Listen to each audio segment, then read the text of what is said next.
I'm Alyssa, and today I'm going to talk with you about circadian rhythms in non-24, which is a specific disorder relating to circadian rhythm discrepancies in an individual.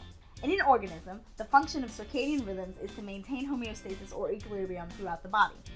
Many factors affect the circadian rhythm, including metabolism, diet, temperature cycles, and most notably, light cycles. Overall, you can think of circadian rhythms as a clock controlling the functioning of an organism's inner mechanism.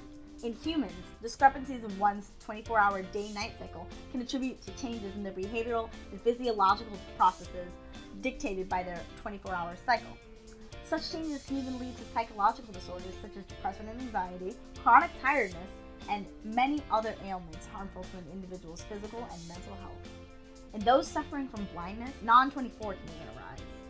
Non-24 sleep-wake disorder affects the 24-hour synchronizations of circadian rhythms in the individuals and causes the body's internal clock to get a little off track. This can be due to light exposure deviations from the 24-hour standard cycle. And while it can also affect sighted individuals, it primarily affects those who are blind, specifically over half of all completely blind individuals. The main cause of these negative effects are changes in melatonin production, which widely dictates an organism's circadian rhythm. Melatonin is a hormone released by an organism when it is time to sleep and regulates circadian rhythm by inducing physiological changes to promote sleep, such as decreased body temperature and respiration rate. Two main treatments for non-24 include phototherapy, which is appropriately timed light exposure that intends to reset the phase of the internal body clock, and the medication tasimelteon, a melatonin receptor agonist that targets receptors in the brain that control the timing of the sleep-wake cycle.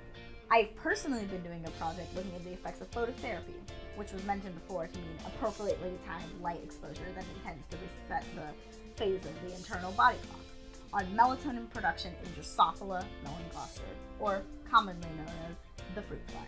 This project intends to expose the fruit flies to different light conditions and then perform an ELISA, which means an enzyme-linked immunosorbent assay, and test the levels of antibodies or proteins in the sample to see what changes in melatonin production occur. When completed, the project will hopefully provide a glimpse into how effective phototherapy can be in altering the organism's amount of melatonin that is produced. This has been a little look at circadian rhythms in non-24, and I hope you enjoyed watching as much as I did making this. Until next time, stay sciencey.